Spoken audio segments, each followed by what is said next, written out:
Hello বন্ধুরা, সবাই কেমন আছো? আজ করব ক্যালেন্ডুলা গাছের পরিচর্যা। একবার ফুল ফুটে যাওয়ার পর দ্বিতীয়বার ফুল নেওয়ার জন্য গাছে কি খাবার দিতে হবে, কি পরিচর্যা করতে হবে, সবটাই থাকছে আজকের ভিডিওতে।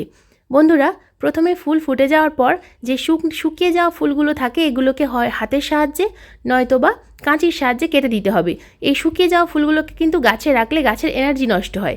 এবং দেখো, এই যে গাছের নিচের দিকের বেশ কিছু পাতা শুকিয়ে গেছে বা পচে গেছে, এই পাতাগুলোকে কিন্তু আমাদের ফেলে দিতে হবে।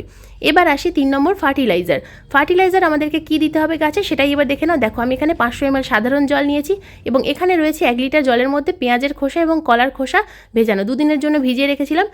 এবার এই সাধারণ জলের মধ্যে মিশিয়ে দেবো 500 ml খোসা ভেজানো জল। এবার এই অনুষ্ঠান বাড়ির গ্লাসে করে 1 গ্লাস করে জল আমি 8 ইঞ্চি টবের মধ্যে ঢেলে দিচ্ছি। এই মুহূর্তে কিন্তু সরিষার খোল ভেজানো জল একেবারেই প্রয়োগ করা যাবে না। এই পটাশ সমৃদ্ধ খাবার গাছে প্রয়োগ করতে হবে, সেই জন্য এই জৈব খাবার খুবই ভালো। বন্ধুরা, আজকের ভিডিও এই পর্যন্তই, দেখা হবে কাল। ধন্যবাদ।